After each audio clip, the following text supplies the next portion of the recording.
Bonjour et bienvenue dans cette vidéo de présentation du jeu 14-18, un jeu d'affrontement pour deux joueurs de 12 ans et plus pour des parties de 20 minutes environ. Dans 14-18, vous allez rejouer la Première Guerre mondiale. L'un des joueurs incarnera l'Entente, l'autre joueur incarnera les empires centraux. La Première Guerre mondiale est la première guerre totale. Les belligérants vont s'affronter sur les fronts militaires, économiques et politiques.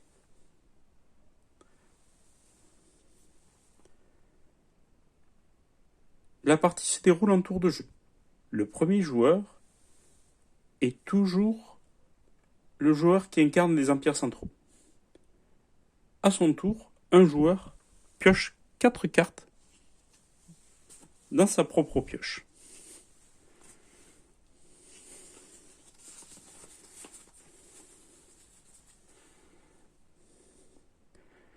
Il doit choisir une de ces cartes qu'il va jouer.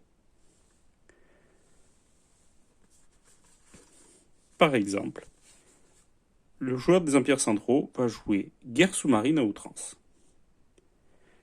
Il doit tout d'abord placer cette carte dans une de ses piles, soit dans une pile existante, soit dans une pile qu'il doit créer. Attention, on ne peut placer une carte dans une pile que si elle a un numéro plus important que celui de la carte précédente.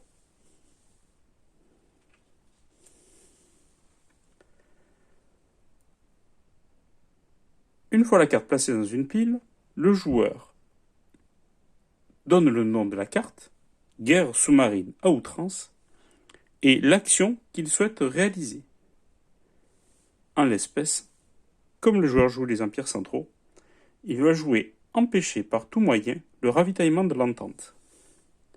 En jouant cette carte-là, il va pouvoir tirer vers lui les marqueurs militaires et économiques.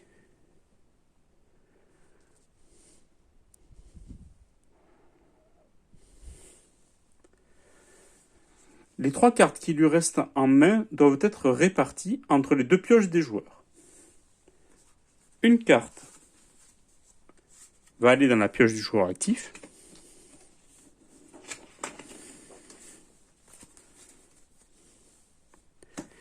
Et les 2 autres cartes vont aller dans la pioche de son adversaire.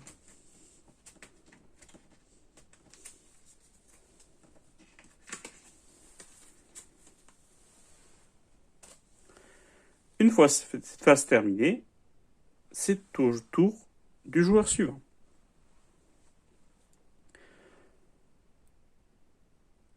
Lorsqu'un joueur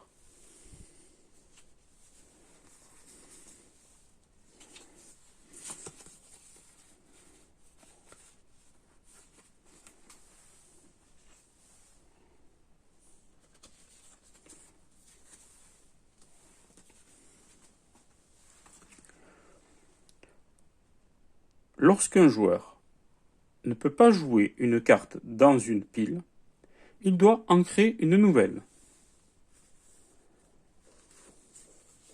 À ce moment-là, il place une autre carte, en crée une nouvelle pile. Pour cela, il va piocher une carte calamité, dont il devra réaliser des effets.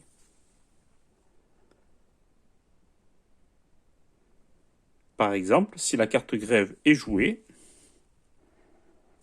le marqueur économique revient d'un pas dans la direction du joueur de l'Entente. Cette carte est ensuite placée devant le joueur.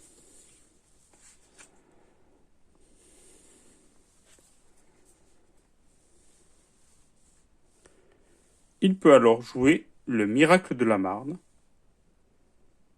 Les empires centraux ne peuvent jouer que tenter de déborder l'armée adverse par le nord.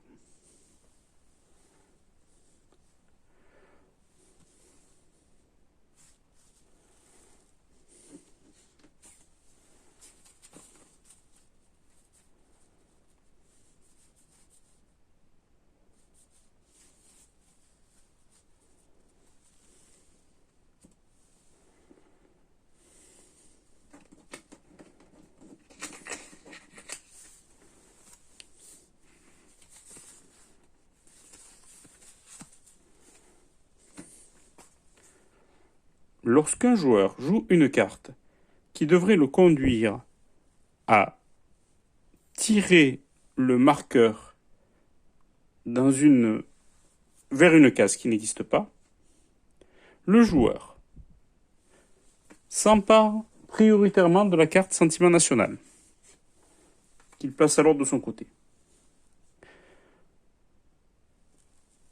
Oblige son adversaire à piocher une carte Calamité que ce dernier devra jouer.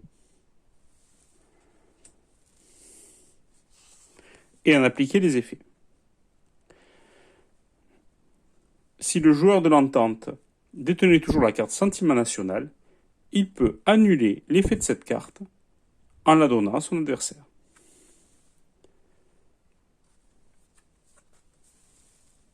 Une partie de 14-18 se termine dans deux conditions.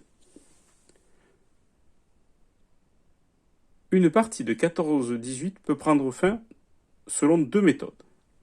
La première, le coup de poignard dans le dos. Cette hypothèse intervient si l'un des joueurs accumule devant lui 5 cartes Calamité. Si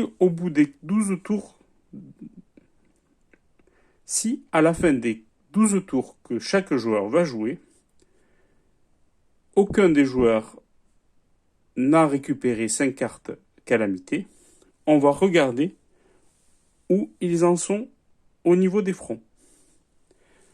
Par exemple, ici, les empires centraux dominent sur un front. Les deux autres fronts sont neutres. Dans ce moment-là, c'est une victoire des empires centraux. Merci d'avoir regardé cette vidéo. À bientôt.